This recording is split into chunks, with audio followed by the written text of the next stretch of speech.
My sister walked into the apartment I managed, tossing a rent increase letter onto my kitchen table, tripling the price from $2.350 to $7.100.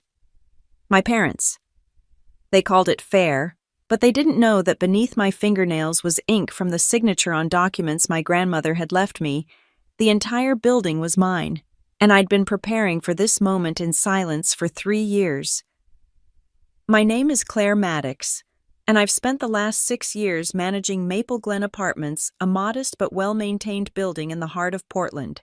At 34. I wasn't exactly where I thought I'd be in life, but I'd found purpose in keeping the building running smoothly, making sure our elderly residents had working heaters in winter, and that the young families could raise their kids in a safe, clean environment. The morning Sabrina showed up changed everything. I was in my ground floor office, reviewing maintenance requests when I heard the distinctive click of her designer heels on the lobby's worn marble. My older sister had that effect. Her presence announced itself before she even entered a room. Through my office window, I watched her stride past Mrs. Rodriguez and her granddaughter without acknowledgement, her tailored suit as sharp as her ambition.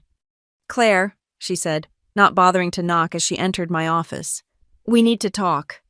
Sabrina had always been the golden child. Yale Law, partnership at 32, a brownstone in the nice part of town, me community college, a property management certificate, and a one-bedroom apartment in the building I managed. But I'd never minded the comparison, until today. She placed a manila envelope on my desk with the kind of practiced precision she probably used in courtrooms. The family had a meeting last weekend, about Maple Glen. "What meeting?" I set down my coffee mug, noting how she said, "the family," as if I wasn't part of it. I wasn't invited to any meeting. It was an investors' discussion. She adjusted her pearl necklace, the one Grandma Edith had given her for law school graduation.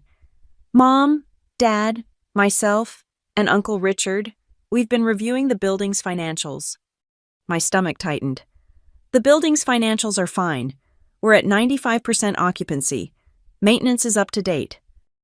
"The market's hot, Claire." She cut me off with a wave of her manicured hand. "Properties in this neighborhood are selling for 3 times what they were worth 5 years ago. We're hemorrhaging opportunity cost." I stared at her. "Hemorrhaging opportunity cost. These are people's homes, Sabrina. It's a business asset." She tapped the envelope, "which brings me to why I'm here.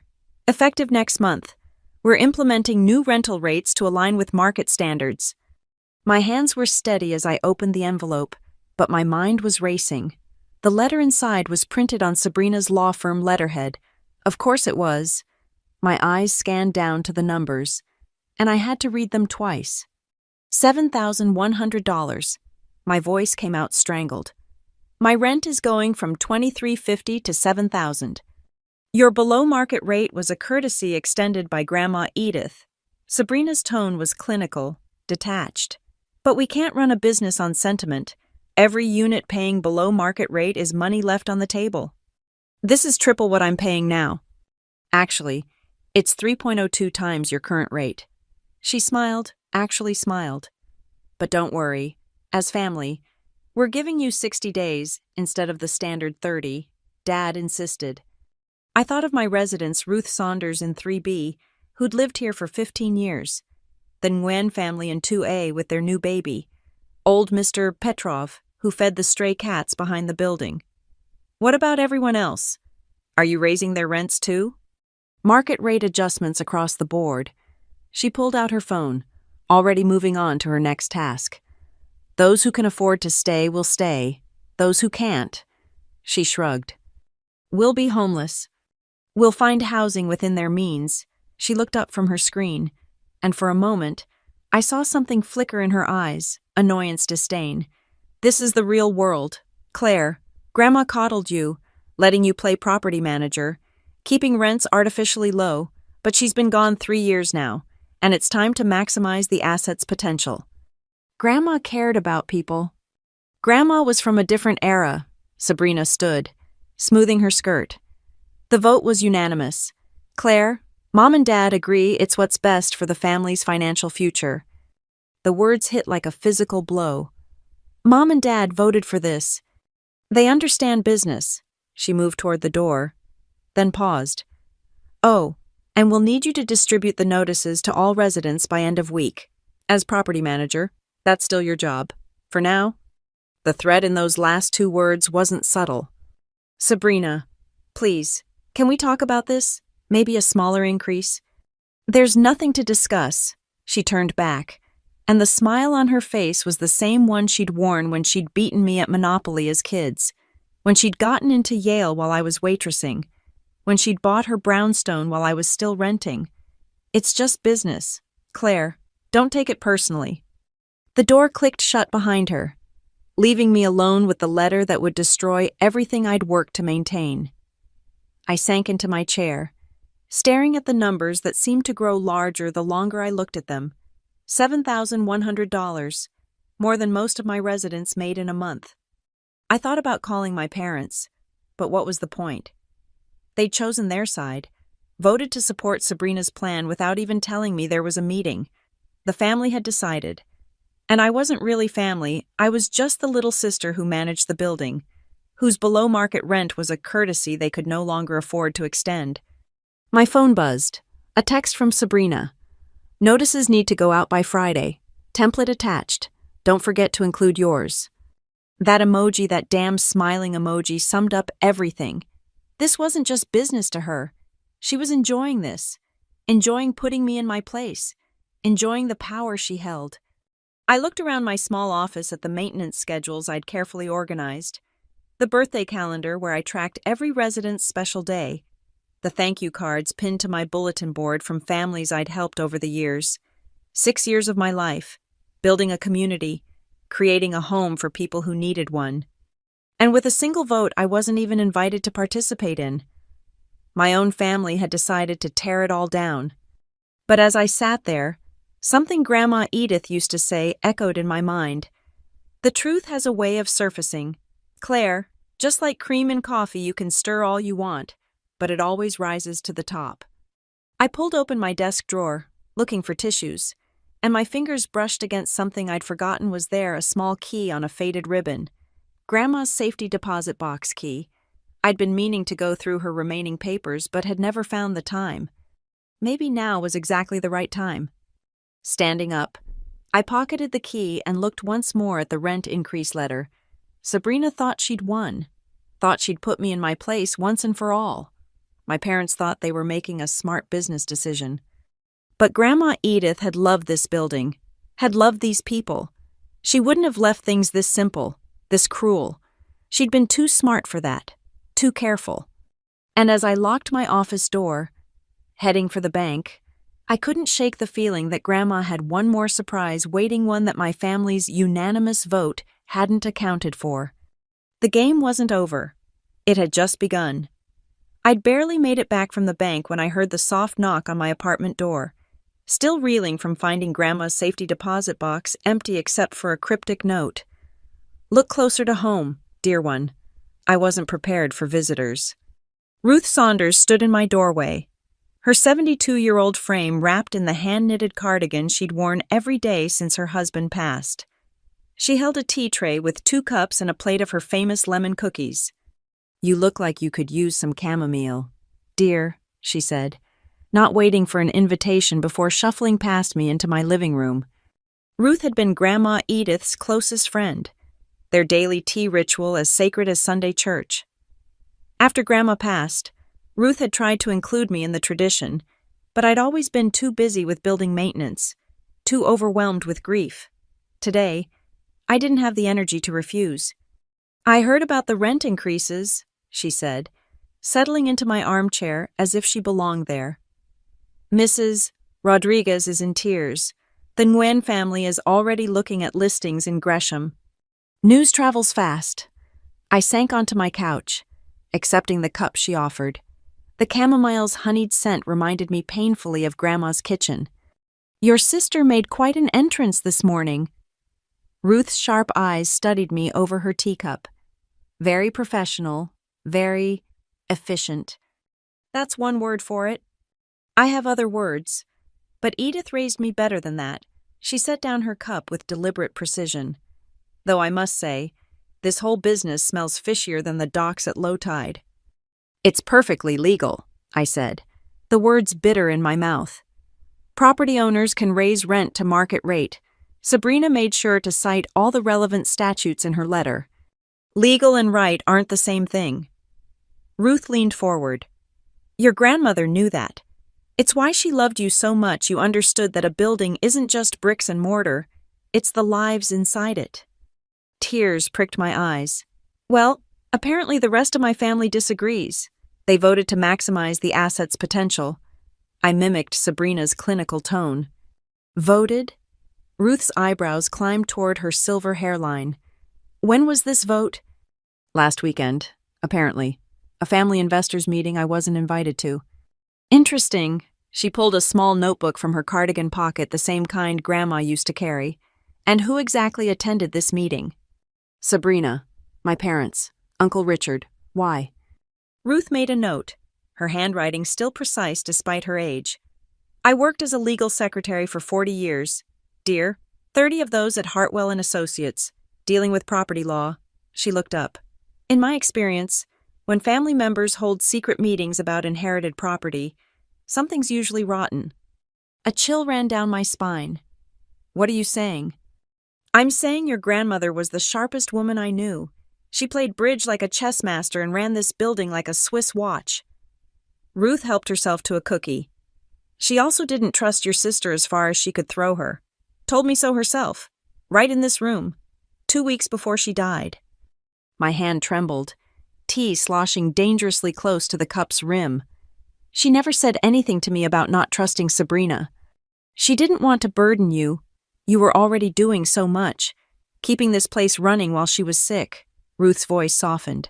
But she was worried.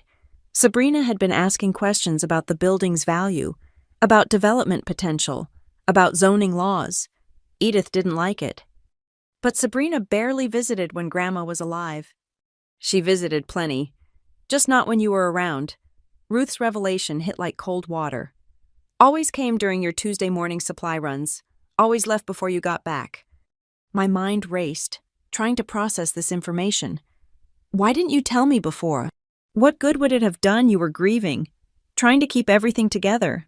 She patted my hand. But now, with this rent business, I think it's time we did some digging. Digging. Your grandmother kept files on everything. Receipts from 1987 tax returns going back decades. She was meticulous. Ruth stood with surprising agility. If something's off about this whole situation, there'll be a paper trail. I thought about the empty safety deposit box, the cryptic note. I've been going through her things, but not in the bank, dear. Here, Ruth tapped her foot on my floor. Edith had a horror of safety deposit boxes after the S&L crisis, kept her important papers close. My heart skipped. Where? That's what we need to figure out. Ruth moved toward my door, then turned back. Start with her apartment. I know Sabrina had it cleaned out. But Edith was clever. She would have hidden anything important where your sister wouldn't think to look. Sabrina had professional estate cleaners go through everything. There's nothing left.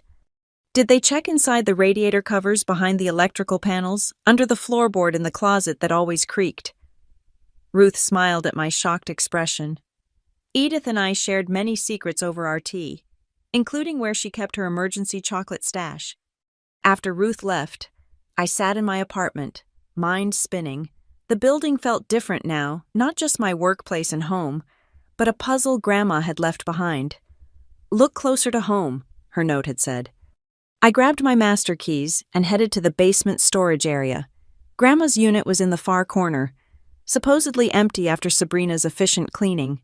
The metal door creaked open, revealing bare concrete walls and dusty shelves. But Ruth was right, Grandma had been clever. I started with the obvious places, running my hands along shelf brackets, checking for loose screws or hidden panels. Nothing. Then I remembered something: Grandma's obsession with her old Singer sewing machine, the one she'd insisted on keeping in storage despite never using it. Sabrina thought it was junk, I muttered, spotting the machine in the corner, covered by a dusty tarp. The machine itself yielded nothing, but as I moved it, I noticed the floor beneath it sounded different hollow. My pulse quickened as I found the edges of a carefully cut square in the concrete, painted to match perfectly. Inside the hidden compartment was a fireproof box. My hands shook as I opened it, revealing neat folders labeled in Grandma's precise handwriting, bank statements, correspondence, building documents, and one marked simply, "For Claire when the time comes." I opened the correspondence folder first, and my blood ran cold. Email printouts between Sabrina and various developers, dating back 2 years before Grandma's death, discussions about potential redevelopment, maximizing land value, and strategic rent increases to facilitate voluntary vacancy. One email from Sabrina to a company called Apex Development made my stomach turn. "Once we have control, we can clear the building within 6 months. The old tenants won't fight if we make staying uncomfortable enough." But it was the folder marked for me that held the biggest surprise. Inside was a letter in Grandma's handwriting. "My dear Claire, if you're reading this, then Sabrina has shown her hand. I've watched her circle this building like a vulture, and I knew she'd move once I was gone. But you, my dear, have something she doesn't you understand that wealth isn't just about money. It's about community, about home, about taking care of each other. Check with Howard Dade." A phone number was written below, followed by more documents. I didn't understand legal papers with terms like LLC and beneficial ownership and trust structures. I sat back on my heels in the dusty storage room, pieces of a larger picture starting to form. Sabrina's rent increase wasn't just about market rates, it was the first move in a longer game, one she'd been planning for years.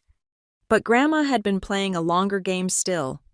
I carefully returned everything to the box and took it back to my apartment. Tomorrow, I'd call this Howard Dade. Tonight, I had notices to deliver, but not the ones Sabrina expected.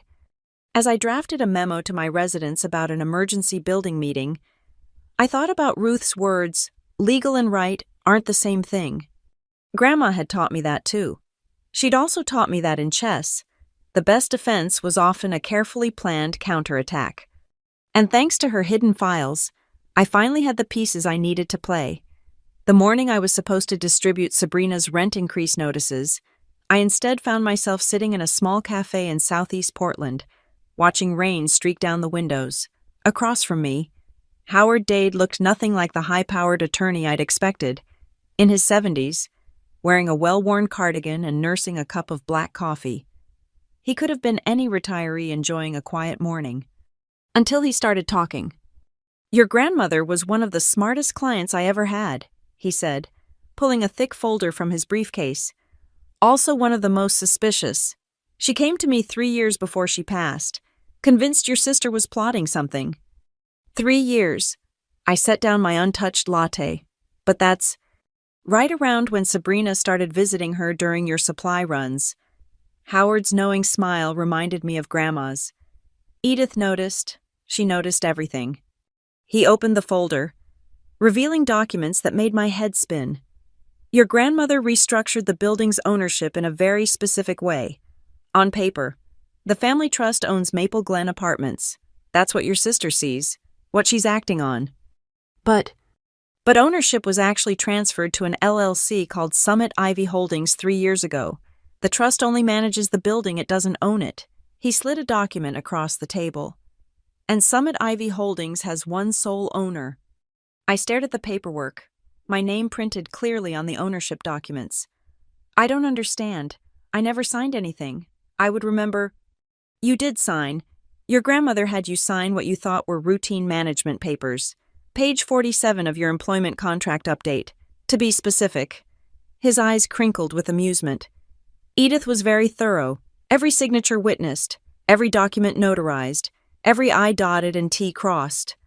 My mind reeled. "So I've owned this building for 3 years. "Legally, yes. Your grandmother set it up so ownership would be invisible until someone tried to do exactly what your sister is doing, act outside the scope of property management." He pulled out another document. "Which brings us to this." The letter was addressed to me, Grandma's handwriting still clear and strong. "Claire, my darling girl, if Howard is showing you this, Then your sister has finally made her move.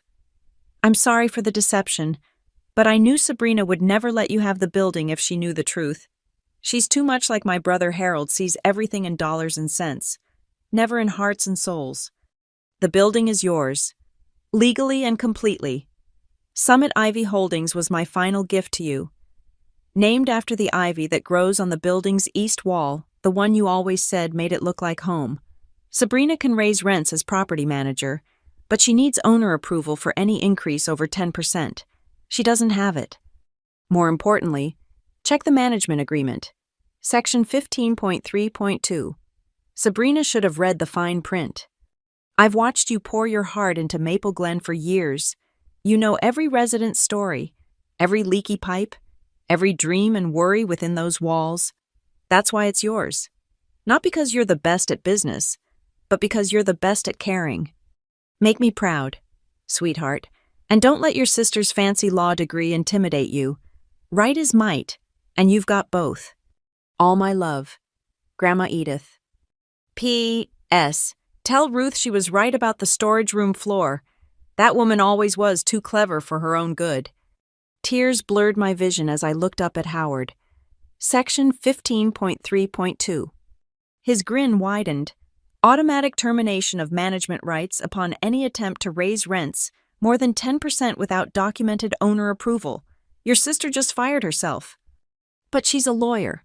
How did she miss this? Arrogance, mostly. She assumed the family trust owned everything outright. Never bothered to check for encumbrances or alternative ownership structures. He sipped his coffee. Plus, Edith was clever. The LLC filing was done in Delaware. The paperwork buried in routine trust administration. Unless you knew exactly what to look for, she'd never find it. I thought about Sabrina's smug smile, her certainty that she'd won. What do I do now? That's up to you. You could confront her immediately, but he leaned back. Your grandmother left one more piece of advice. Said if this day came, I should suggest you let Sabrina dig her hole a little deeper first. I frowned. What does that mean? Check your building's bank accounts. See if all the rent money is where it should be. Review the maintenance expenses. Your grandmother suspected Sabrina might be skimming, but we never had proof. The implications hit me like a punch. She's been stealing, allegedly, but if she has been, and if she continues thinking she's in charge, he shrugged. Well, embezzlement is a felony, and judges don't look kindly on lawyers who steal from family. I spent the rest of the morning in Howard's office, reviewing documents, understanding the full scope of what Grandma had done. She'd thought of everything: backup documentation, clear chains of ownership, even a transition plan for when the truth came out. One more thing, Howard said as I prepared to leave. He handed me a sealed envelope. Edith said to give you this when you were ready, said you'd know when that was. I held the envelope, my name written across it in Grandma's familiar script. How do I know if I'm ready? I think, Howard said gently, the fact that you're asking means you are. I opened it in my car. Rain drumming on the roof. Inside was a single photo Grandma and me at the building's entrance, taken the day she'd made me property manager. On the back, she'd written, "The building was never about the bricks, sweetheart. It was about trust. I trust you. Now trust yourself." Ruth was waiting when I got back to Maple Glen, practically vibrating with curiosity. Well, what did you find? I looked at her, then at the building, my building. I realized with a shock. Through the lobby windows, I could see Mr. Petrov teaching the Nguyen children to play chess, Mrs. Rodriguez knitting in her favorite corner, my residence, my responsibility, my family of choice. I found out Grandma was even smarter than we thought, I said finally, and that Sabrina is about to learn a very expensive lesson about reading the fine print. So what's our next move? Ruth asked, eyes gleaming with an anticipation that made her look decades younger. I thought about Sabrina's rent notices still sitting on my desk, about the residents waiting anxiously to know their fate, about the developers circling like sharks. Then I thought about Grandma's trust, Howard's advice, and the bank statements I needed to review. Now, I said, squaring my shoulders, we start documenting everything, Every conversation, every transaction, every single thing Sabrina does from this moment forward. And then we wait, I smiled, feeling Grandma's strategic mind working through me. We let her think she's won. We let her get comfortable. And when she's shown everyone exactly who she really is, we show her the door, Ruth finished, grinning wickedly. As we walked into the building together, I felt the weight of responsibility, but also the warmth of purpose. Grandma had given me more than a building. She'd given me the tools to protect it, the wisdom to use them wisely, and the reminder that sometimes the best revenge isn't immediate. Sometimes it's just justice, served at exactly the right temperature. The chess game Grandma had started 3 years ago was entering its final phase, and thanks to her brilliant forward thinking, I held all the pieces that mattered. Check. The bank manager's face went pale as she scrolled through the account records on her screen. Ms. Maddox, these withdrawals, they're substantial. I sat across from her in the small office at First National, my stomach churning as she turned the monitor toward me. Ruth sat beside me, her hand gripping mine under the desk. $92,000, I whispered, staring at the systematic withdrawals over the past 2 years. She stole $92,000. Each transaction was carefully crafted maintenance expenses, emergency repairs, vendor payments, but Howard had taught me what to look for, and Ruth's 40 years of legal secretary experience helped us spot the patterns. The same vendor names appearing monthly, the round numbers that real repairs never came to, the signatures that didn't match our actual maintenance crew's paperwork. The building's emergency fund is completely drained, the manager confirmed, and these transfers to personal accounts. Can you trace where the money went? Ruth asked, her voice sharp. We'll need a formal investigation, but preliminary review shows transfers to an account under Sabrina Maddox's name and several credit card payments. She printed out the statements, stamping them with the bank's official seal. I'll need to file a suspicious activity report. Outside the bank, I had to sit on a bench, overwhelmed by the betrayal. Ruth rubbed my back as I processed what we'd discovered. She was stealing while Grandma was dying, I said, voice cracking. While I was taking care of the building, thinking we were all working together, she was robbing us blind. And now she wants to raise rents to cover her tracks, Ruth said grimly. Force out the long-term residents who might ask questions. Bring in new ones who don't know the building's history. My phone buzzed a text from Sabrina. Did you distribute the notices? I need confirmation by 5 p.m. I stared at the message, rage building in my chest. Then I typed back, meeting with residents tonight. We'll update after. What are you planning? Ruth asked. Howard said to let her dig the hole deeper. I stood, newfound determination straightening my spine. So let's give her a shovel. That evening, I called a residents' meeting in the community room. Every unit was represented, families clutching the rent increase notices I'd finally distributed, elderly residents looking frightened, young couples calculating desperately on their phones. I know you're all worried, I began, standing at the front of the room. The rent increases are shocking, and I want you to know I'm doing everything I can to fight this. How can you fight? Mr. Petrov called out. Your sister owns building now. No. I chose my words carefully. The ownership structure is complicated. What I can tell you is that no one should make any decisions about moving yet. I'm working with legal counsel to review our options. Legal counsel. Mrs. Rodriguez looked hopeful. You think there's a chance? I think Grandma Edith wouldn't have wanted this. I met eyes around the room, and I think she was too smart to leave us unprotected.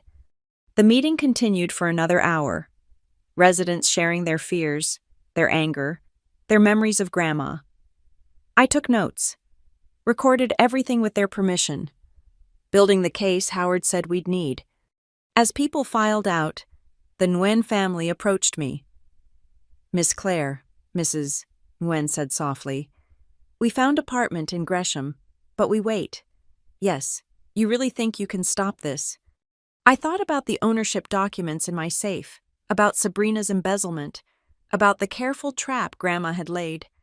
I know I can trust me a little longer. After everyone left, I found Ruth still sitting in the community room, going through her notebook. I've been tracking things, she said. Every time Sabrina visited the building, every interaction with residents, every complaint we've received. Did you know she's been having her lawyer friends send threatening letters to anyone who's been late on rent? What? I grabbed the letters she showed me. These are horrible. Mrs. Chen was 2 days late because her Social Security check was delayed, and they threatened eviction. Building a paper trail of problem tenants, Ruth said disgustedly, making it easier to force them out later. My phone rang Sabrina. Claire, I just got off a call with Apex Development, she said without preamble. They're very interested in the building, but they need us to be at 50% occupancy or less to make their offer. The rent increases are just phase 1. I hit record on my phone, gesturing for Ruth to stay quiet. Phase 1. Once the bleeding hearts move out, we'll find code violations for the rest. Bedbugs are always effective. People flee from those, and you can't prove where they came from, she laughed. By summer, we'll have a clear building and an 8-figure offer. 8 figures. I kept my voice neutral, playing dumb. At least, this location is gold for luxury condos. Daddy's already looking at retirement properties in Scottsdale with his share. And the current residents, not our problem, her voice hardened. You need to stop coddling them, Claire. This is business. Either you're with the family on this, or you're against us. I'm just trying to understand the plan. The plan is simple. We maximize value. We sell. We move on. Grandma held us back for decades with her ridiculous sentimentality. She's gone now, and it's time to act like the landlords we are, not social workers. Right, I swallowed my anger. I'll work on the residents. Good. And Claire, remember, your below-market rent was conditional on your cooperation. I'd hate to have to evict my own sister. She hung up, and I looked at Ruth. Did you hear that? Every disgusting word. Ruth was practically vibrating with fury. She just confessed to planning to fabricate bedbug infestations. That's fraud, dear. I saved the recording, emailing it immediately to Howard with a backup to my personal cloud storage. Then I sat back, thinking about the envelope Howard had given me Grandma's final piece of advice. I opened it again, rereading the short note inside. When she threatens family, she's shown her true colors. Time to show yours. What do you think that means? Ruth asked, reading over my shoulder. I thought about Sabrina's words. Your below-market rent was conditional on your cooperation. The threat to evict me. Her own sister. If I didn't help her destroy our residents' lives. It means Grandma knew exactly who Sabrina was, I said slowly. And she knew that eventually, Sabrina would threaten to destroy me too if I didn't fall in line. So what do we do? I stood, feeling something shift inside me. The scared little sister was gone, replaced by the woman Grandma had trained me to be protector of this building and its people. We document everything, we build an airtight case, and then, I smiled, but it wasn't a nice smile. Then we show everyone exactly what Sabrina Maddox is willing to do for money, including betraying her own family. Ruth grinned back, looking like the legal secretary who'd helped take down corrupt lawyers for 40 years. Now you're talking like Edith's granddaughter. As we locked up the community room, I looked at the building's walls solid, dependable, sheltering. Grandma had trusted me with more than property. She'd trusted me with homes, with lives, with the very concept of community in a world that increasingly valued only profit. Sabrina thought she held all the cards. She had no idea the game had changed completely. And I was done playing by her rules. The next 2 weeks became a masterclass in strategic patience, while Sabrina believed I was cowing residents into submission. Ruth and I were building something else entirely, an unshakable foundation of evidence. Our command center was Ruth's apartment, her dining table disappearing under color-coded folders, bank statements, and printed emails. We worked like detectives. Or perhaps more accurately, like Grandma Edith would have worked methodically, carefully, with purpose. Look at this, Ruth said one evening. pointing to a spreadsheet she'd created. Every maintenance expense Sabrina approved in the last 2 years. See the pattern? I leaned over her shoulder, studying the numbers. They're all just under $10,000. The threshold requiring board approval. She kept everything below the limit where Mom and Dad would have to sign off. Ruth highlighted row after row. And look at the vendor names: Mercury Maintenance, Atlas Repairs, Phoenix Property Services. They all sound legitimate. They're all incorporated in Delaware, all at the same registered agent address, all formed within days of each other. Ruth pulled up her browser. And none of them have any web presence, reviews, or employee records. They're shell companies. My phone buzzed another text from Sabrina. She'd been checking in daily, pressuring me about resident compliance. This time, she'd sent a photo from a Miami beach. Celebrating the future. Can't wait to close the Apex deal. Thanks for handling the difficult conversations, sis. I showed Ruth the message. She snorted. Celebrating with stolen money. Document that 2 location services show she's at the Ritz-Carlton. Their rooms are $800 a night. We photographed everything, creating both digital and physical copies. Howard had emphasized the importance of redundancy. Assume someone will try to destroy evidence, he'd warned, because they will. The residents, meanwhile, were holding strong. Word had spread through the building that I was fighting for them, and they'd responded with their own form of resistance. Mrs. Rodriguez organized a phone tree. The Nguyen family started a building newsletter documenting memories of Grandma Edith. Mr. Petrov began teaching free chess lessons to any child in the building, creating a sense of community Sabrina couldn't price out. We're not just numbers on her spreadsheet, Mrs. Rodriguez told me fiercely. We're neighbors. We're family. It was Mr. Petrov who provided our next breakthrough. He knocked on my door one morning, holding a manila envelope. I am remembering something, he said in his careful English. Your grandmother. She asked me to keep this, said someday you might need. I forget after she died, but cleaning closet today, I find. Inside were photographs Sabrina entering the building at various times, all date-stamped during my Tuesday supply runs.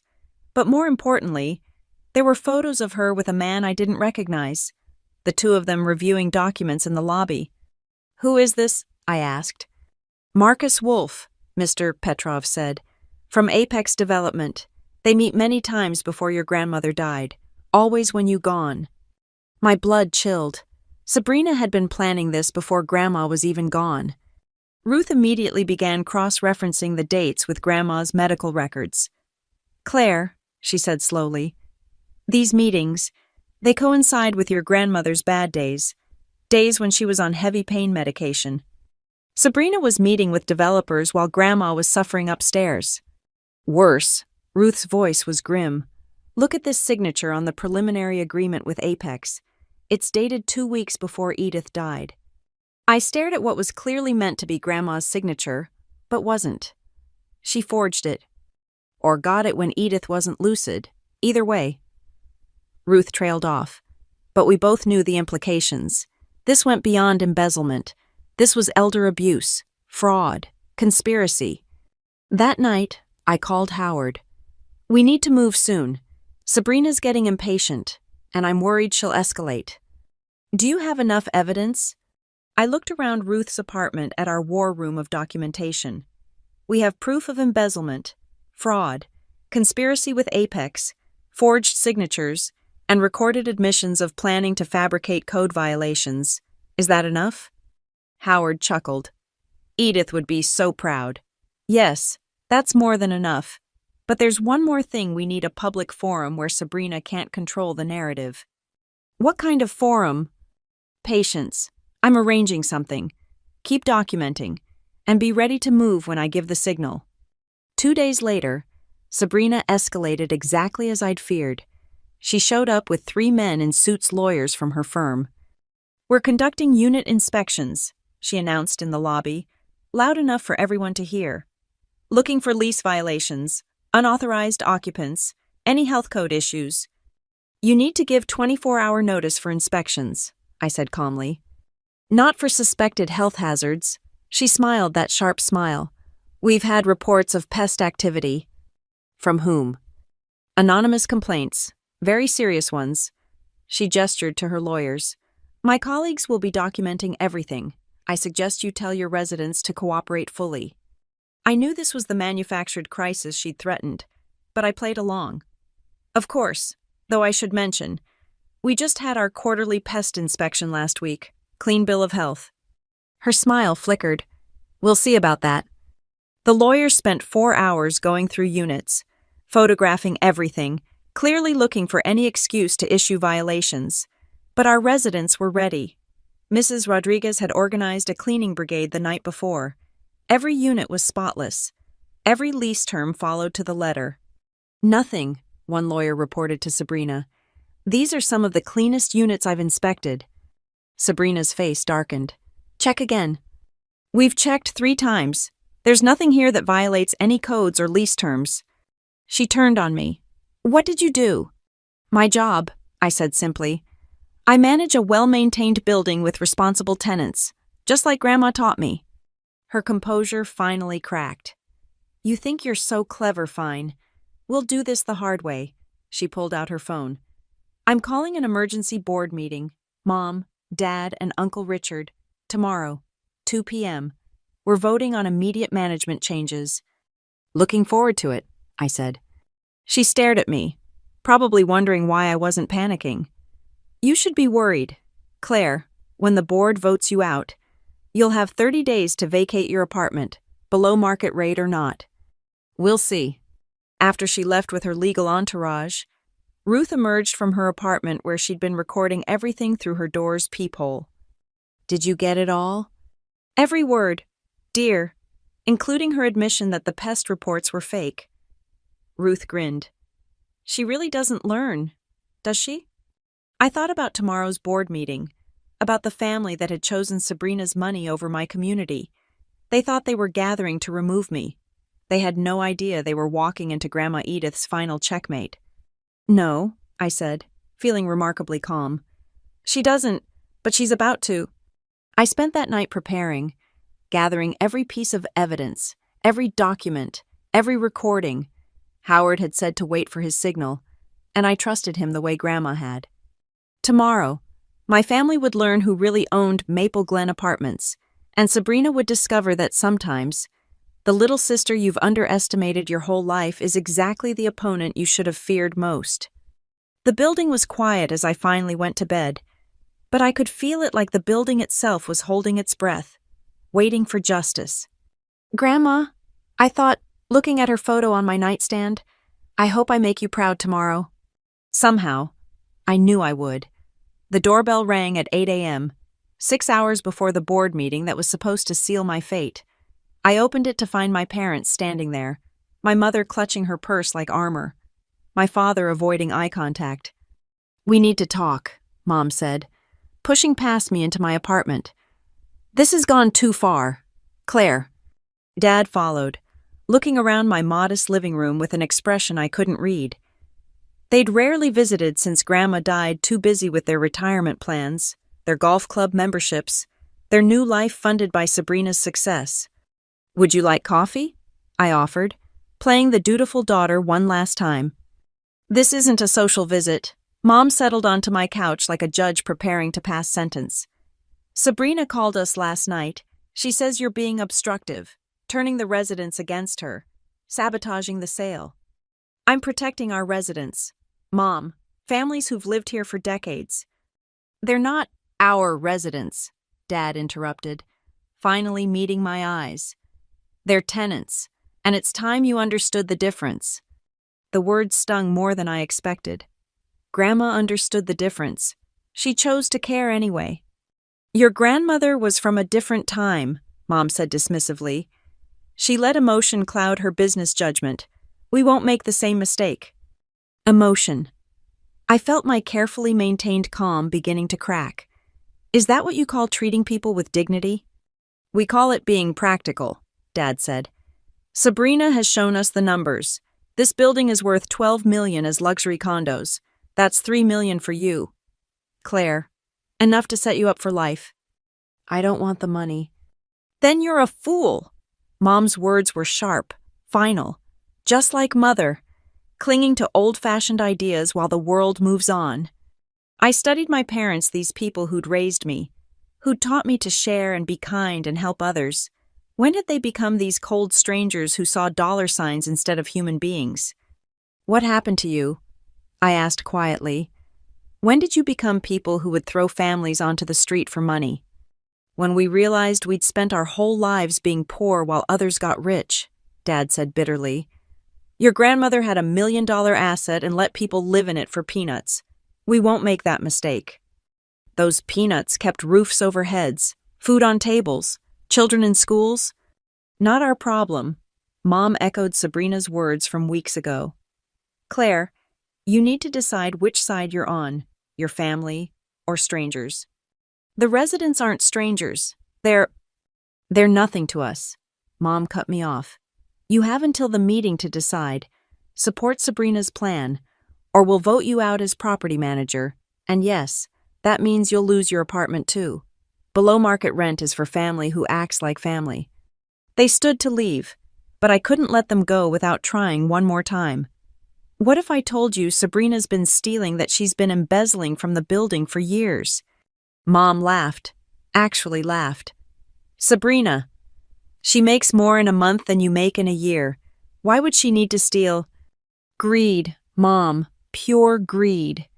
You're pathetic, she said, and the contempt in her voice broke something inside me. Making up lies about your successful sister because you're jealous. We raised you better than this. No, I said quietly. Grandma raised me better than this. You just happened to be there. Mom's face flushed. You ungrateful little... I think you should leave, I said, opening my door. I'll see you at the meeting. With your resignation letter, I hope, Dad said as they left. It's the only sensible move you have left. After they were gone, I sank onto my couch, shaking. Ruth appeared moments later. She had an uncanny ability to know when I needed support. I heard raised voices, she said gently, sitting beside me. Your parents. They're choosing money over everything Grandma believed in, I whispered. They actually laughed when I mentioned Sabrina's theft. Because they don't want to believe it. It's easier to paint you as the jealous failure than admit their golden child is a criminal. Ruth patted my hand. But the truth has a way of coming out, especially in board meetings. My phone buzzed a text from Howard. Change of plans. Can you get everyone to the community room at 1:30 before the board meeting? I showed Ruth the message. What do you think he's planning? Something Edith would approve of, she said with a knowing smile. That man never did anything without 3 backup plans. We spent the next hours preparing, making copies of crucial documents, organizing evidence in a presentation that even my parents couldn't dismiss. At 1 p.m., I sent a building-wide message, important meeting in community room at 1:30. Your future here depends on it. By 1:25, the room was packed. Every resident was there, from the young families to the elderly, all facing an uncertain future.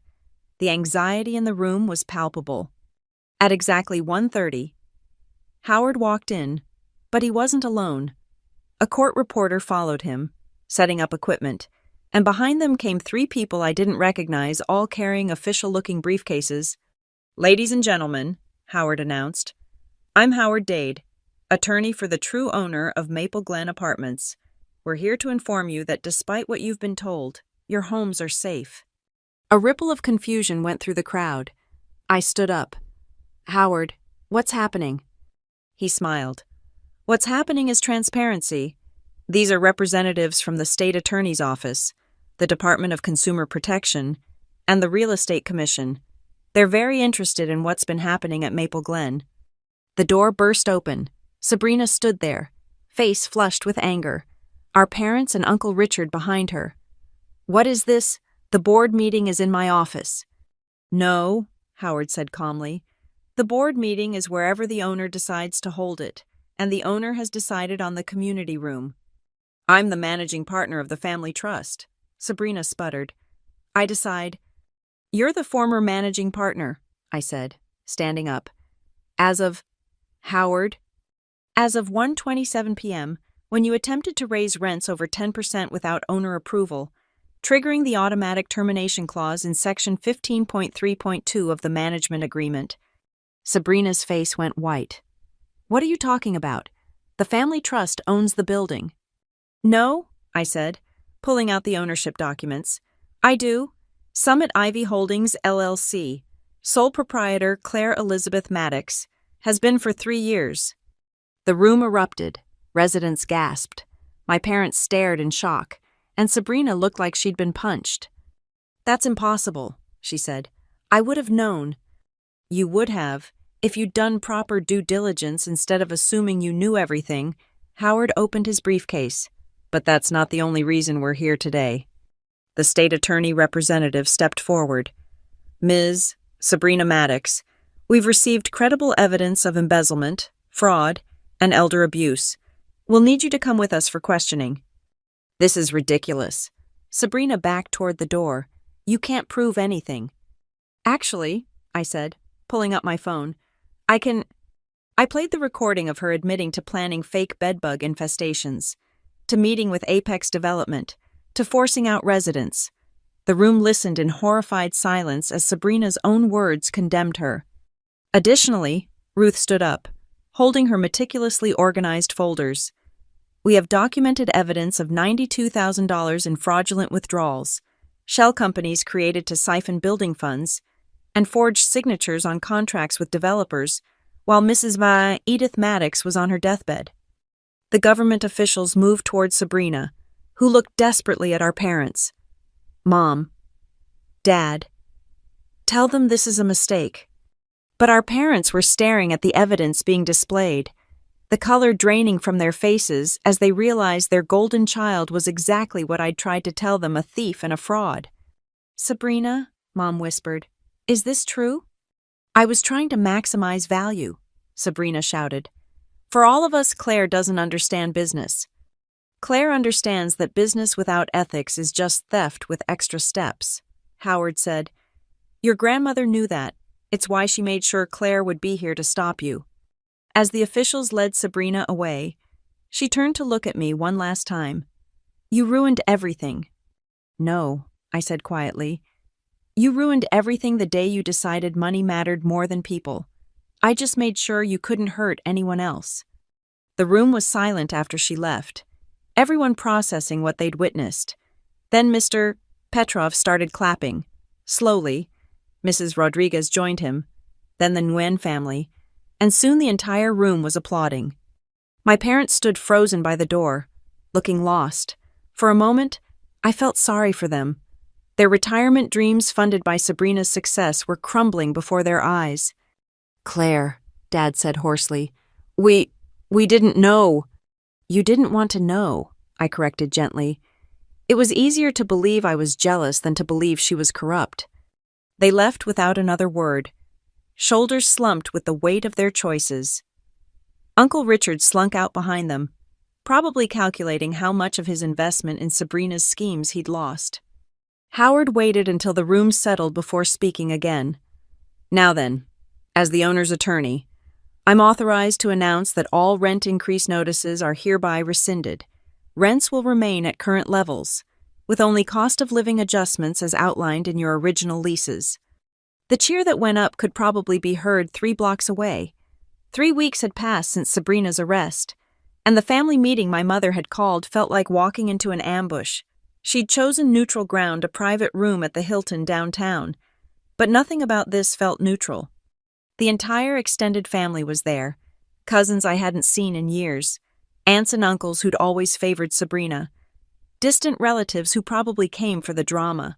They filled the conference room, their faces a mix of curiosity, judgment, and barely concealed hostility. Sabrina sat at the head of the table like she still owned the room, out on bail, dressed in her sharpest suit. She'd clearly been working the crowd before I arrived. Her lawyer sat beside her, a shark in Italian leather. Finally, Mom said as I entered with Howard, we can begin. I took the only empty seat, directly across from Sabrina. The symbolism wasn't lost on anyone. We're here, Mom announced, to discuss the future of Maple Glen Apartments and the damage done to this family's reputation. The only damage, Aunt Patricia interjected, glaring at me, was caused by Claire's vindictive persecution of her own sister. A murmur of agreement rippled through the room. They'd already chosen their narrative. I was the jealous younger sister who'd destroyed the successful one out of spite. Claire has torn this family apart, Uncle Richard added. Over what, a building full of low-income renters. She could have had millions. Those low-income renters are human beings, I said quietly, with families, jobs, lives that matter. More than your own family, Cousin Derek sneered. You had Sabrina arrested, your own sister. I reported evidence of embezzlement and fraud to the proper authorities, I corrected. The state arrested her based on that evidence. Alleged evidence, Sabrina's lawyer interjected smoothly. My client maintains her innocence and looks forward to clearing her name in court. Sabrina leaned forward, and I saw it again, that smile that had haunted my childhood, the one she wore when she knew she was winning. I've made a generous offer, she said, sliding a document across the table. Despite everything, I'm willing to buy Claire out. $20 million for the building. That's $5 million more than market value. All she has to do is sign. The room buzzed with excitement. $20 million. More money than any of us had ever dreamed of. Think of what you could do with that money. Claire, Mom urged. You could go back to school, travel, never worry about money again. And the residents, I asked, what happens to them? Sabrina shrugged. Not our problem once the sale goes through. There it is, I said, looking around the room. In one sentence, everything wrong with this family's values. Not our problem. I stood up, pulling out my laptop. You want to talk about damage to this family's reputation? Let me show you what real damage looks like. Howard helped me connect to the room's projection system. The first slide appeared Grandma Edith's photo. This is the woman who built our family's legacy, I began. She bought Maple Glen in 1976 with every penny she'd saved, not as an investment, but as a mission. She'd been evicted 3 times as a child during the Depression. She knew what it meant to lose your home. I clicked to the next slide, photos of longtime residents. Mrs. Rodriguez has lived here for 22 years. She raised 3 children in apartment 3C, all of whom graduated college.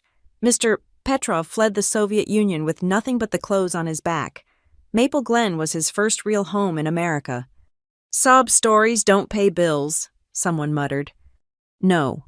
But apparently embezzlement does. I clicked again, displaying the forensic accounting report.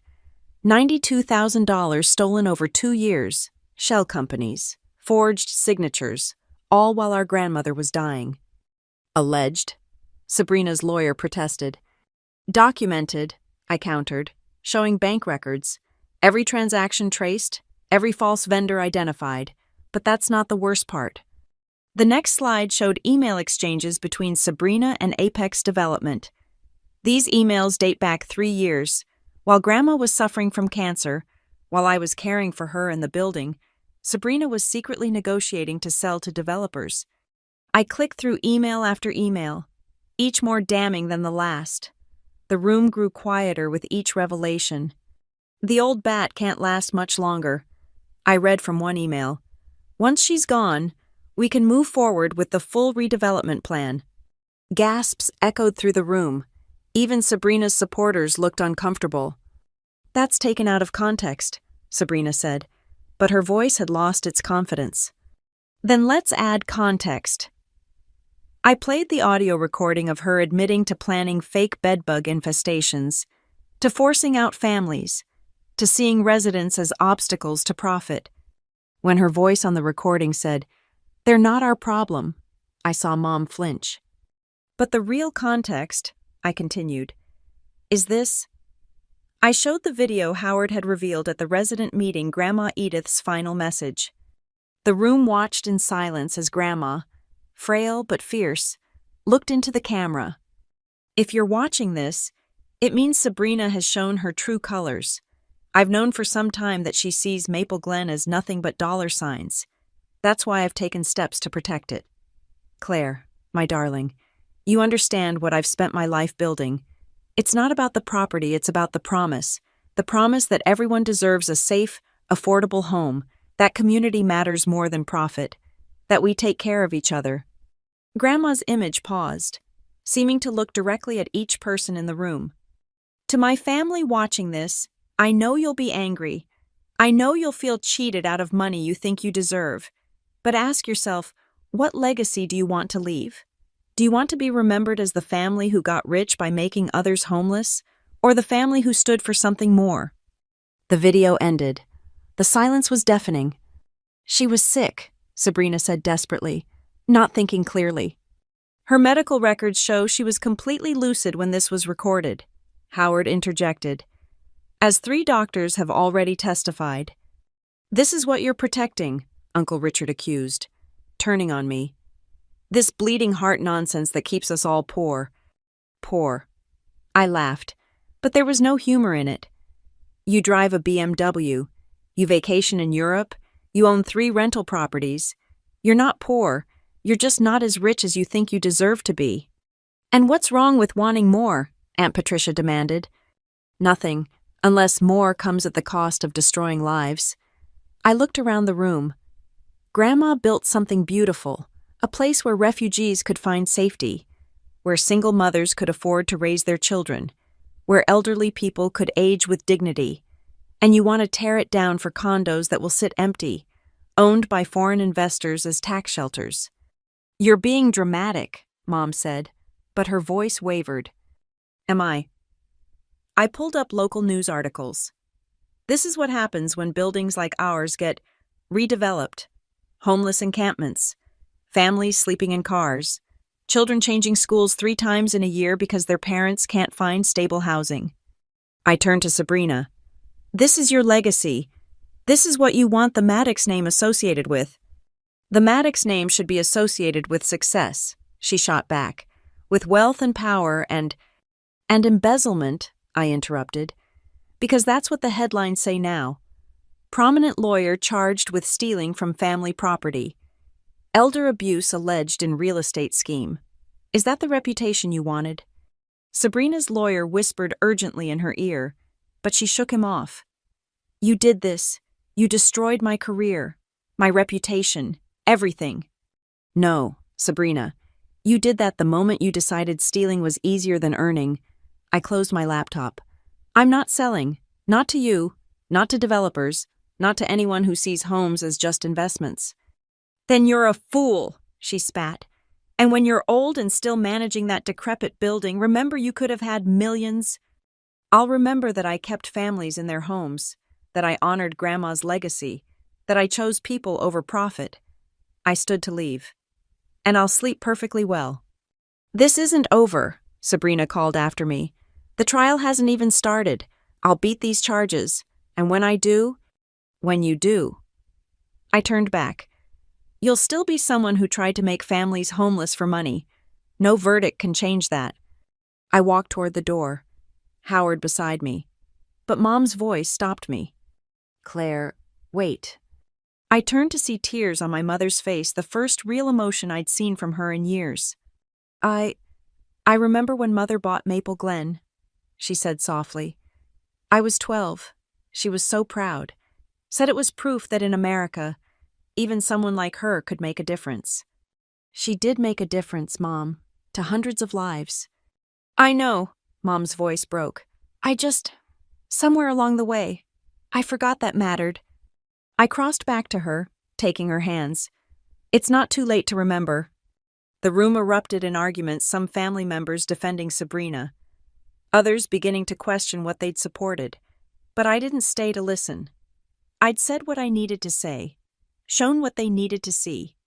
As Howard and I waited for the elevator, he chuckled. Edith would have enjoyed that. You played it perfectly. I just told the truth. Sometimes that's the most powerful play of all. As we rode down, I thought about Sabrina's threat. This isn't over. She was right. The criminal trial was coming. She'd fight with everything she had. But I had something she didn't, a building full of people who mattered, a grandmother's wisdom guiding me, and the knowledge that I was on the right side. The war wasn't over, but this battle was mine. The courtroom was packed on the first day of Sabrina's trial. Media coverage had turned what might have been a routine embezzlement case into a symbol of the city's housing crisis. Lawyer sister versus property manager sister made for irresistible headlines. I sat in the gallery between Ruth and Howard, my hands folded tightly in my lap. Across the aisle, my parents sat behind Sabrina, their presence a show of support that still stung. They'd chosen their side, even after everything they'd learned. Sabrina looked composed at the defendant's table. Her attorney, a high-profile defense lawyer, known for getting wealthy clients acquitted whispering last-minute strategy. She'd pleaded not guilty to all charges: embezzlement, fraud, elder abuse, and conspiracy. "All rise," the bailiff announced. The Honorable Judge Patricia Hernandez presiding. Judge Hernandez, a woman in her 60s with sharp eyes and a no-nonsense demeanor, took her seat. "We're here for the matter of State versus Sabrina Maddox. Is the prosecution ready?" "We are, Your Honor." Assistant District Attorney James Wright stood. He was younger than I'd expected, but there was steel in his voice. "Defense." "Ready, Your Honor." Sabrina's lawyer, Marcus Steinberg, responded smoothly. "Miss Wright, your opening statement." The prosecutor approached the jury box. "Ladies and gentlemen, this case is about betrayal. Betrayal of family trust, betrayal of fiduciary duty, and most critically, betrayal of an elderly woman who was dying of cancer while the defendant plotted to steal her life's work." He outlined the evidence methodically. The shell companies, the forged signatures, the missing $92,000. With each point, I watched the jurors' faces grow more serious. "The defense will try to paint this as a family dispute," Wright continued. "They'll say Ms.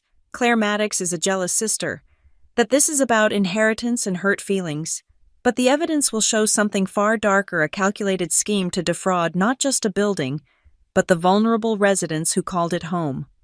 Steinberg's opening was exactly what Wright had predicted.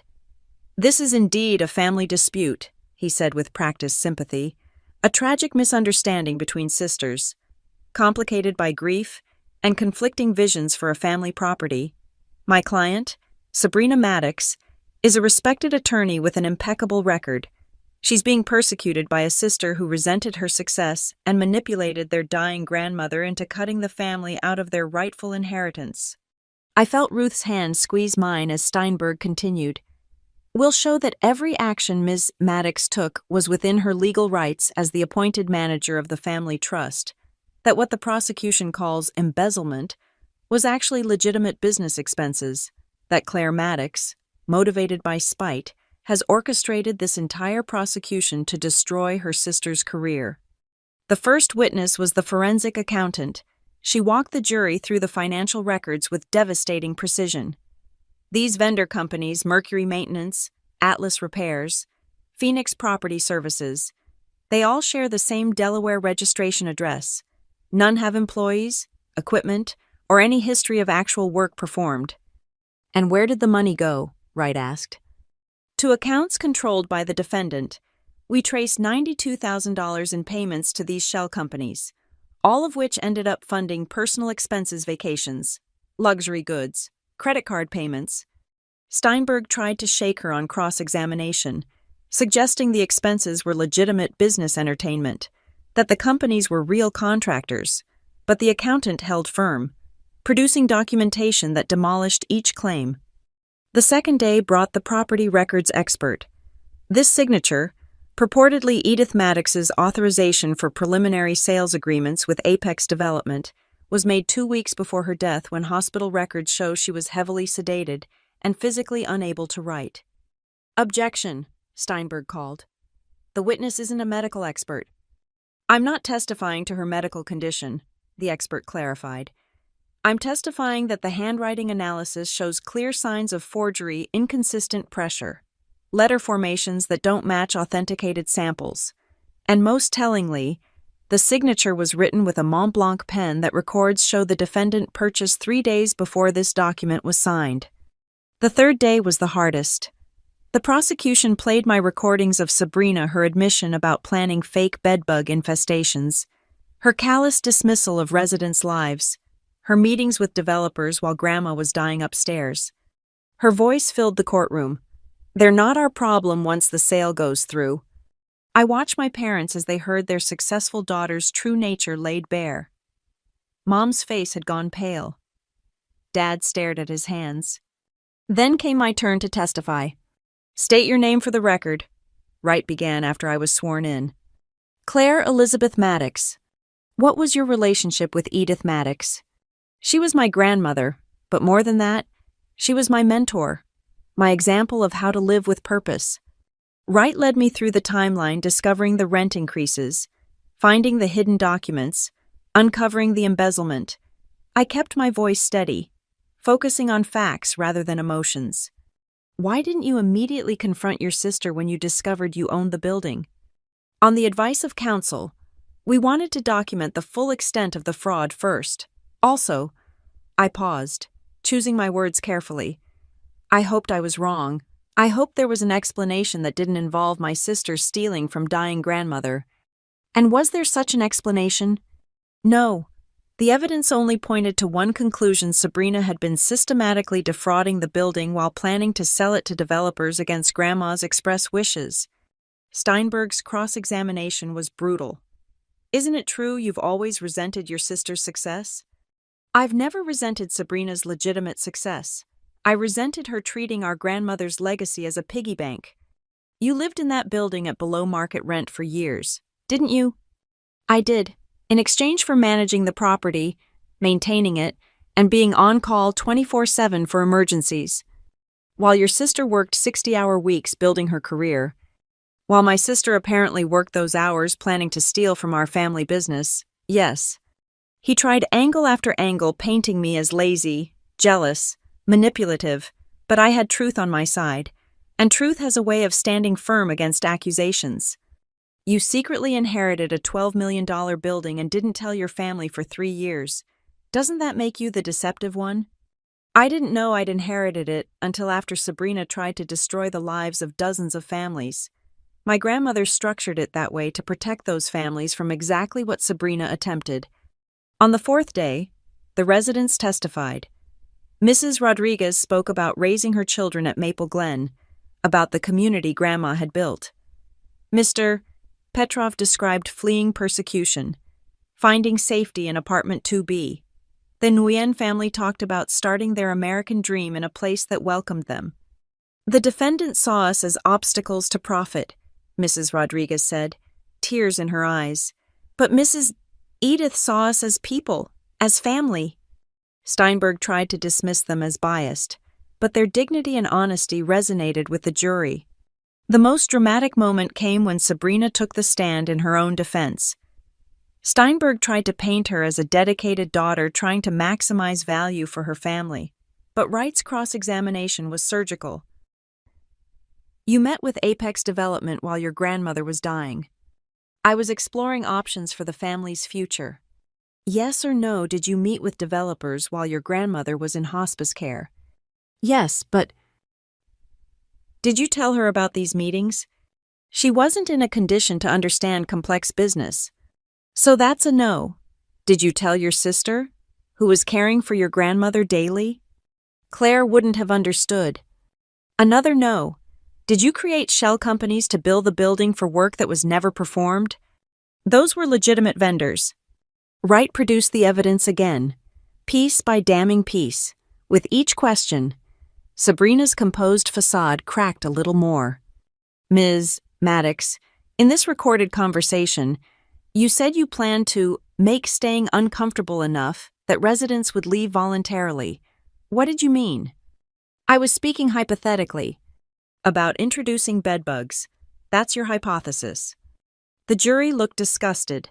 Sabrina's attempts to explain only deepened the hole she dug. In closing arguments, Wright was devastating. The defendant wants you to believe this is about family jealousy, but embezzlement isn't a family dispute.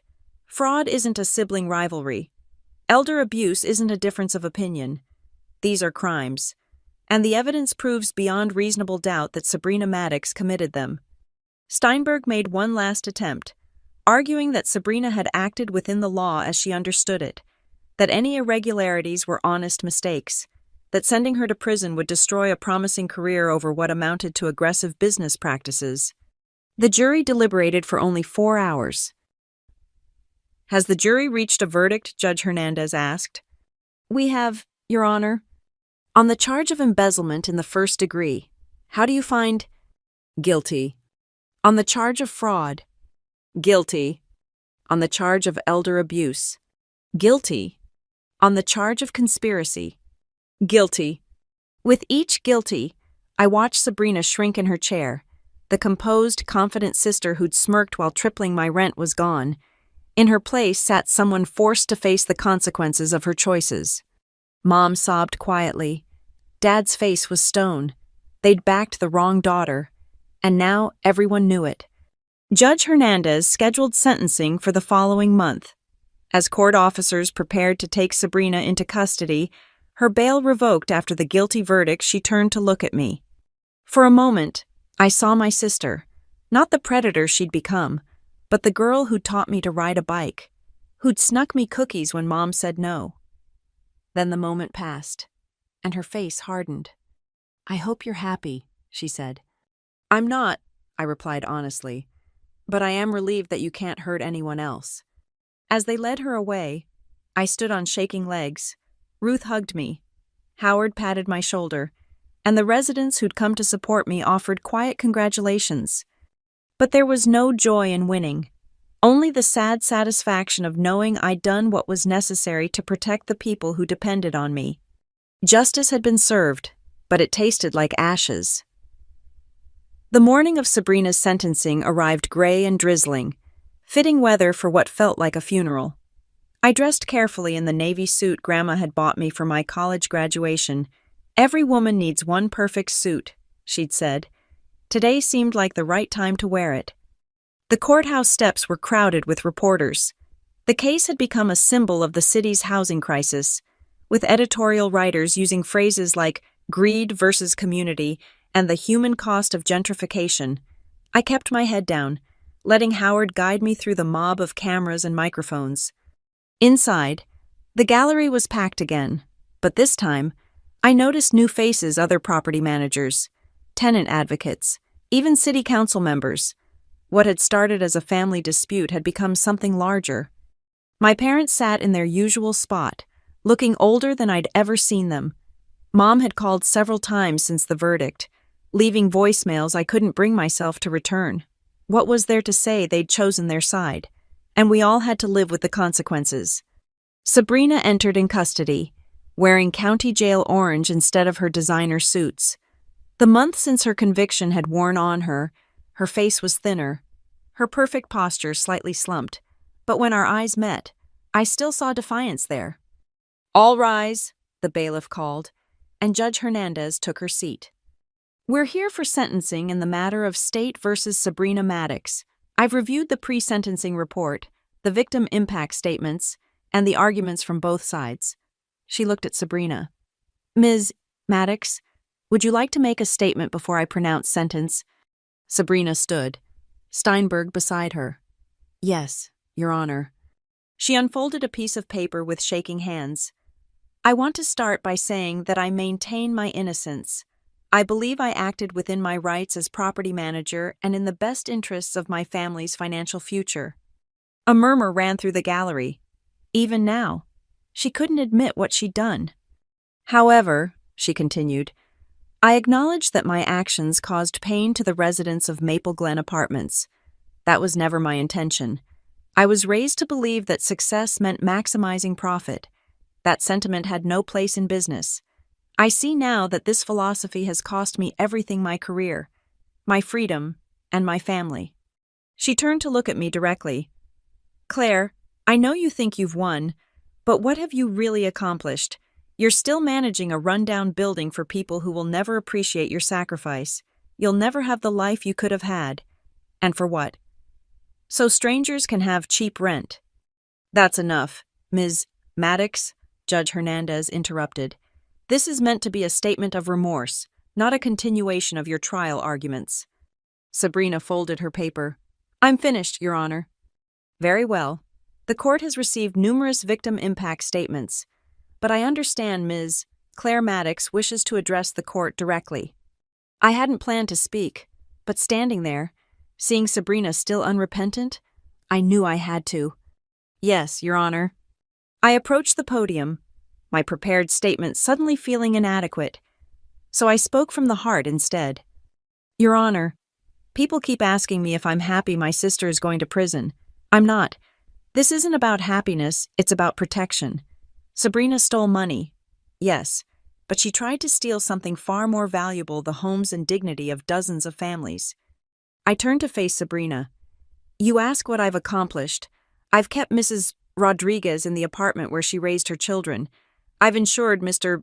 Petrov can grow old in the home he found after fleeing persecution. I've protected the Nguyen family's American dream. That's not nothing. Sabrina, that's everything. My voice grew stronger. You say they'll never appreciate my sacrifice, but you're wrong.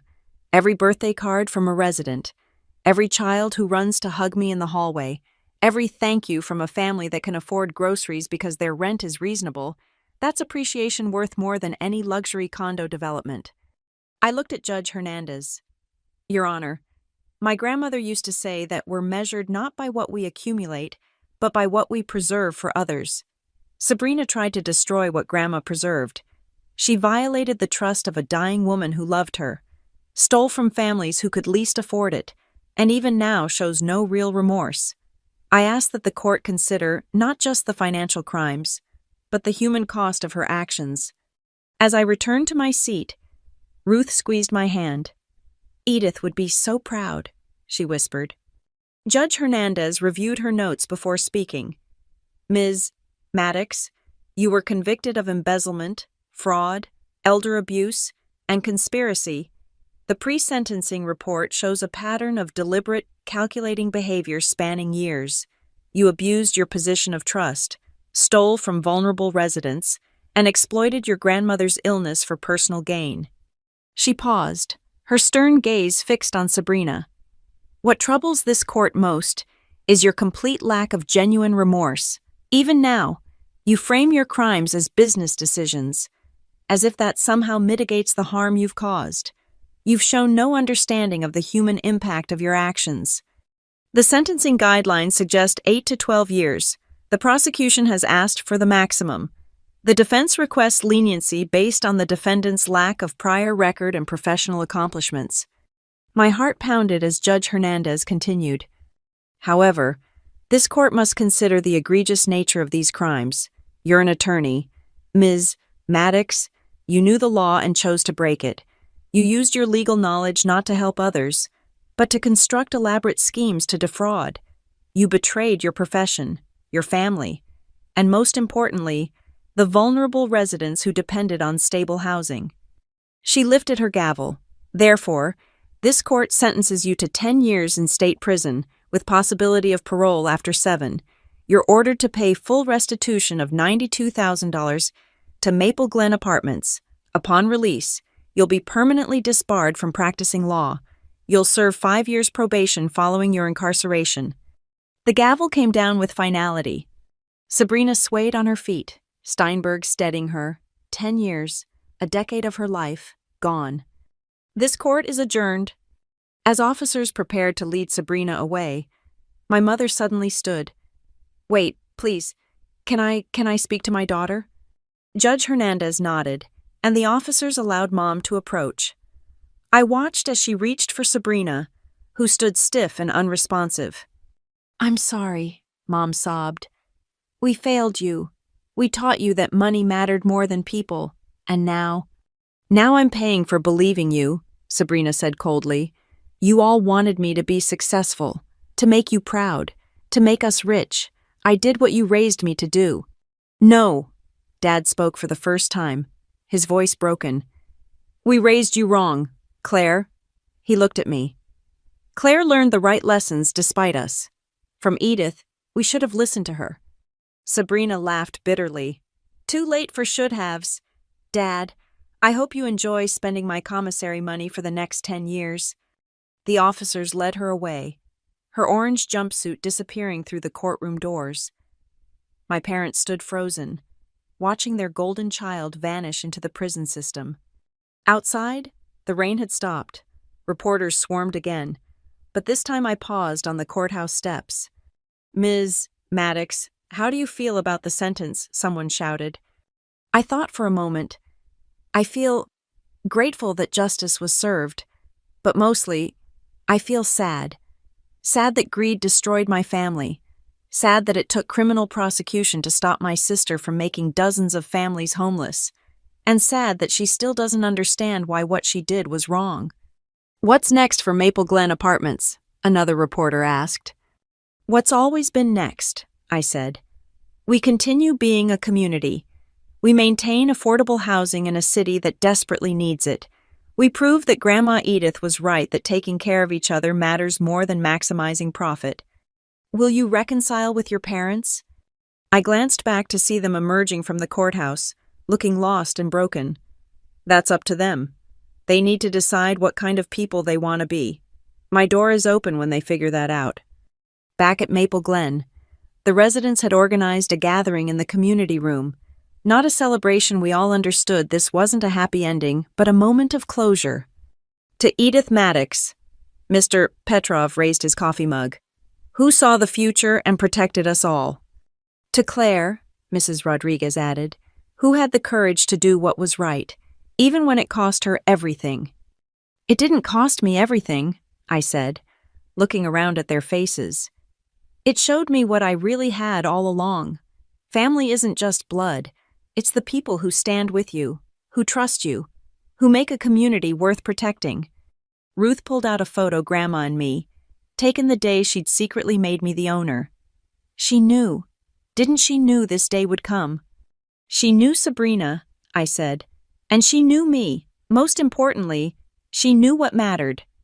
As the gathering wound down and residents returned to their apartments, their secure, affordable apartments, I went to my office. On the wall hung Grandma's favorite quote, cross-stitched and framed. "We make a living by what we get, but we make a life by what we give." Sabrina had chased the living and lost everything. I'd protected what we could give, and in doing so, found my life's purpose. The phone rang. Another property management company, probably calling to offer me a job again. They'd been calling since the trial started. Impressed by my principles and dedication, I let it go to voicemail. I had work to do, maintenance schedules to review, a new family moving into 4A next week, Mr. Petrov's chess club to help organize. Life at Maple Glen went on, as Grandma had intended. 10 years. Sabrina would serve 10 years for trying to destroy all this. And I'd spend those same 10 years and many more making sure her greed had been for nothing. Making sure Maple Glen remained what Grandma had envisioned, a place where home meant more than money. That wasn't revenge, it was justice. And it was exactly what Grandma would have wanted. 6 months after the sentencing, I stood in the courthouse lobby again, but this time for a very different reason. The manila envelope in my hands contained the deed transfer papers. I was officially placing Maple Glen Apartments into a community land trust, ensuring it would remain affordable housing forever. Howard stood beside me, along with Ruth and a dozen residents who'd come to witness this moment. Even my parents were there, sitting quietly in the back, their presence a tentative step toward reconciliation. "You're sure about this?" Howard asked one last time. "You're essentially giving up millions in potential wealth." "I'm sure," I said, signing my name with Grandma's own fountain pen. "Wealth isn't just about money, Grandma taught me that." The news had broken that morning. Property manager gives away $12 million, building to ensure affordable housing, and reporters were already gathering outside. But this wasn't about headlines, it was about fulfilling a promise. As we emerged from the courthouse, the afternoon sun breaking through Portland's typical clouds, I saw a familiar figure across the street. Marcus Wolf from Apex Development stood there, his phone pressed to his ear, no doubt calculating if there was still some angle to exploit. When he caught my eye, I simply smiled and shook my head. He turned and walked away, finally understanding that Maple Glen was never going to be his. Back at the building, we held a ceremony in the community room. The new trust board comprised of residents, community advocates, and housing experts officially took responsibility for Maple Glen's future. I would stay on as property manager, but now I worked for the community directly. Speech, speech, Mr. Petrov called out, and others joined in. I stood at the front of the room, looking at all these faces that had become family. 3 years ago, when Grandma was dying, she told me something I didn't understand at the time. She said, "Claire, buildings are just brick and mortar, but homes are made of trust. I trust you to know the difference." I paused, seeing nods of understanding around the room. Today, we've ensured that Maple Glen will always be homes, not just housing, that future residents will find the same welcome that Mr. Petrov found when he arrived from Russia, that the Rodriguez family found when they needed a place to start over, that every family here found when they needed it most. But this isn't just about preserving the past, it's about securing the future. The trust will maintain affordable rents while ensuring proper maintenance and improvements. No one will get rich off Maple Glen, but everyone will have a chance at a stable home. Mrs. Rodriguez wiped tears from her eyes. What would Edith say if she could see this? She'd probably say, "It's about time," Ruth interjected, making everyone laugh. And then she'd remind us all that the real work is just beginning. She was right. The trust structure meant constant vigilance, community involvement, and careful management. But it also meant security, no future. Sabrina could swoop in and destroy what we'd built. Later that evening, I found myself alone in my office, sorting through the day's mail. Among the usual bills and maintenance requests was a letter with familiar handwriting. My breath caught. It was from Sabrina. I almost threw it away unopened, but curiosity won. "Claire," it read, "I heard about the trust. You gave away $12 million. Even now, I can't understand why, but I've had 6 months to think in here, and maybe that's the point. Maybe I'll never understand because we see the world through completely different lenses. I still believe I was acting in the family's best interest. I still think you're a fool, but I'm beginning to realize that my definition of best interest might have been flawed. Mom writes me about the building, about the residents, about you. She seems different now, softer. She volunteers at the food bank and talks about Grandma constantly. I think losing everything finally taught her what actually mattered. I have 9.5 years left to think about that. I won't ask for forgiveness. We both know I don't deserve it. But I wanted you to know that I'm starting to understand why Grandma chose you. Not because you were the better person, though clearly you were, but because you could see what I was blind to, that home means more than equity. Don't write back. I'm not ready for that. Maybe I never will be. S. I sat with the letter for a long time, then filed it away. Maybe someday Sabrina would truly understand what she'd tried to destroy. Maybe not. Either way, Maple Glen was safe. A knock on my door interrupted my thoughts. The Nguyen's youngest daughter, Lily, peeked in.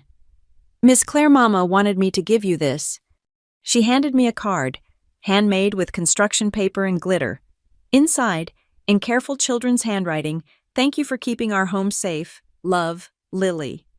This was wealth. I walked through the building that evening, checking locks and lights as always. In the community room, teenagers were doing homework together. In the courtyard, elderly residents shared tea and gossip. Through apartment windows, I saw families sharing dinner, lives unfolding in the security of stable homes. On the building's east wall, the ivy Grandma had loved still grew, now reaching the 3rd floor. I touched its leaves, remembering her words, "Strong roots, Claire. Everything good comes from strong roots." My phone buzzed a text from Howard. "Congratulations again. Edith would be over the moon. P.S. The Times wants to do a feature story. Interested." I thought about it, then typed back, "Only if they focus on the residents, not me. This was never about me." As I headed back to my apartment, I passed the plaque we'd installed that morning. Maple Glen Apartments, established 1976 by Edith Maddox, preserved in perpetuity for the community. We make a living by what we get, but we make a life by what we give.